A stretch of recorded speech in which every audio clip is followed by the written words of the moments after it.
Hello students. Now today we'll learn more about our body movements about bones. Look at here. This is the human skeleton. Okay, this is the human skeleton. It is made up of bones and cartilage. Bones and cartilage form the skeleton of the human body. It gives a frame and shape to the body and helps in movement. It protects the inner organs. The skeleton comprises of bones, joints and cartilage. The bones are moved by alternate contraction and relaxation of two sets of muscles. Now these 3 points we have to learn today. So first we will see what is the bones. What are bones? Okay. See, this is the skull bones, rib cage, pelvic bones, hand bones, thigh bones, okay, ankle joints, and this is knee joints. Now, what is the skeleton? The bones in our body also form a framework to give a shape to our body. This framework is called the skeleton. Okay, how do we know that this is the shape of the human skeleton? Through by feeling or through the X-ray, we can know. Okay, that is, this is the shape of the bones.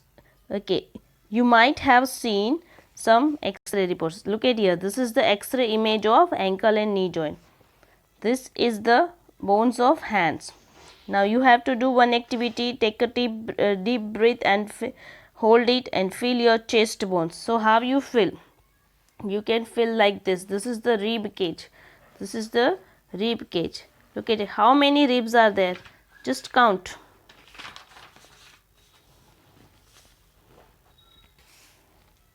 There are 12 ribs are here, 12 ribs are there. Total there are 24. So we can say there are 12 pairs of ribs. Now this is which bone? This is the sternum. Okay. Central bone in front with a strong, somewhat flexible material called cartilage. Okay. The ribs are connected to the bones of the backbone. Here it connect with the sternum and backside ribs connect with the backbones. Okay. This is like this. At back side it connects to the backbone and here it connects with the sternum. The rib cage has 3 important functions: protection, support and respiration. It encloses protects the heart and lungs. It provides a strong framework onto which the muscles of the shoulder, girdle, chest, upper and abdomen and the back can attach themselves.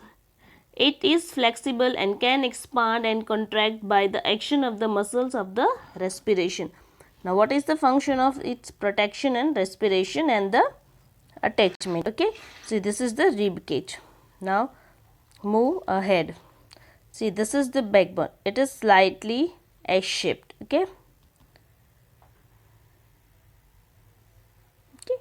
See, there are total 33 bones. From out of it 24 are movable whereas 9 are fixed. Okay, the backbone consists of 33 bones. It is the main axis of our body and it is made up of small bones combined together. These small bones are joined by cartilage, due to which the backbone becomes flexible. If the backbone was stiff, we couldn't bend.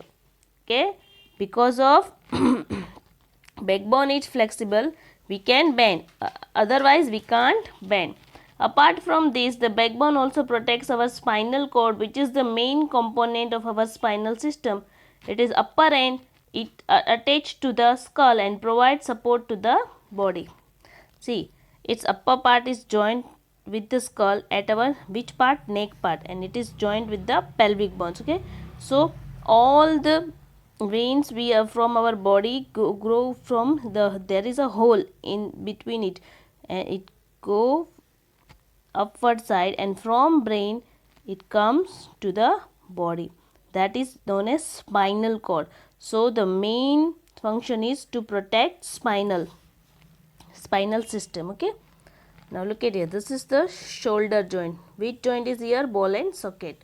This is pelvic bones. Okay, this bone is known as femur. These are skull bones. Now, what is cartilage? Some additional part of the skeleton that are not as hard as the bones. It is not hard and it can also bend. These are called as cartilage. Okay, touch your ear, touch your nose.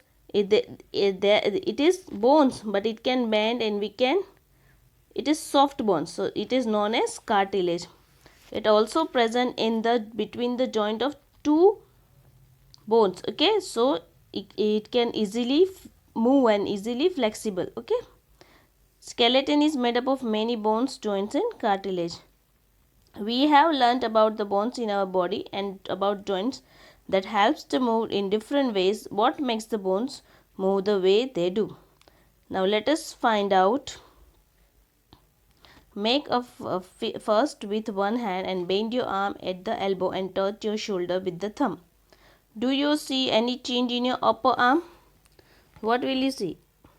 So, two muscles works together. What is this? Touch it with the other hand. Do you feel a swollen region inside? Why?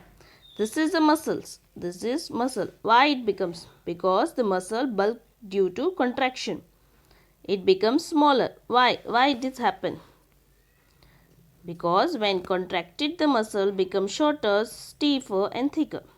It pulls the bones. Muscles works in pair. When one of them contracts, the bone is pulled in the direction. The other muscles of the pair relax. To move the bones in the opposite direction, the relaxed muscle contracts to pull the bones towards its original position. While the first relaxes, a muscle can only pull. It cannot push. Thus, two muscles have to work together. Are muscles and bones always required for movements? How do other animals move? Do all animals have bones? What about the earthworm or a snail? Let us study the manner of a movement. For today, this much is okay. Thank you.